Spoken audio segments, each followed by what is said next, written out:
Self-defense. That's what we're talking about here in this chapter. We're talking about self-defense.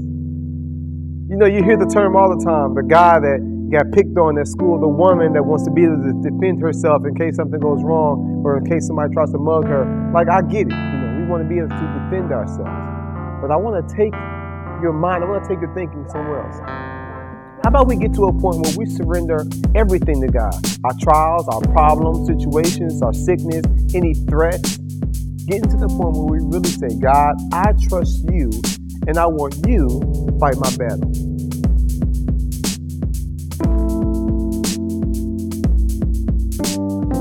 I mean, he is the only one that is undefeated.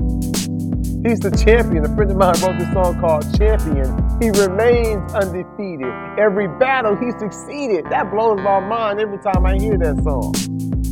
God is undefeated. Why do you and I continue to try to fight our battles ourselves? Ask yourself that, like, what makes us think that we can fight this battle? We're dealing with a spiritual battle. The Word of God says we battle not against flesh and blood, but against rulers of dark places and evildoers. I mean, like, this is a spiritual battle. And God is like, I want to fight for you, but I need you to get out the way.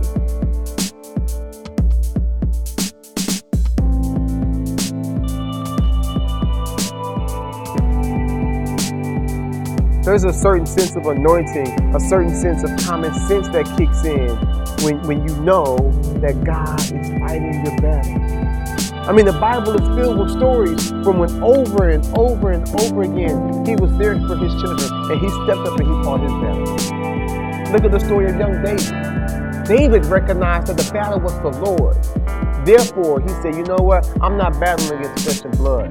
This is against principalities, rulers of dark places. I know this is a spiritual battle. So God, if you will allow me to fight this battle, I'll stand, but I need you to fight it. You know, when David went to King Saul, David said, look, I'll go and fight Goliath if no one else will. King Saul said, hey, I'm sorry, son, but you're too small. You're just a 17-year-old boy. You know what David said? David said, when I was tending my father's sheep, a lion came one time. A lion came and took one of my father's sheep. And I went after them with a club. And a bear came into the same thing. And when they would rise against me, I would smite the lion and the bear with this club, and I would kill them. Now, I'm going to say that again because you're watching this video and you didn't even catch that. David, a boy, had enough strength and power in God. He had the anointing that was covering him to where he was able to fight and kill a lion and a bear. That's power. Why? Because God was working through him. Can't no regular 17-year-old boy kill or smite or fight no bear or no lion. But when you feel with the power of God, when you sit back and you move forward boldly, when you face your situation boldly, and you say, yeah, you slay me, I will still serve the Lord. When you have that type of mind state, when you say, you know what, I don't care how big you are, God called me here to fight this battle. He's going to fight this battle for me. That's giving God room to be God.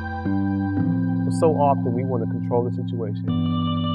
We want to try to fight our own battles as opposed to moving out the way. And I'm telling y'all, I've experienced it. When you sit back and you say, you know what, I'm going to let go and let God. Yeah, like when you believe it, not just sing the song. When you really get to a point where you say, you know what, I'm going to let go and I'm going to let God handle it. And you let him fight your battles. Then we make this that next level.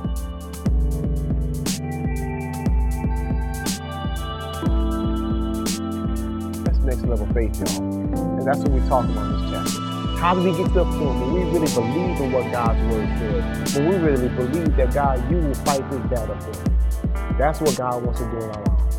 That's that next level He's trying to take us. And the only way that we can do that is if we die of ourselves, as opposed to us trying to self-defend ourselves and for us trying to take care of ourselves and really get to a point where we move out the way and let God do what He's going to do. Join me in the next chapter as we continue on this journey to self-destruction.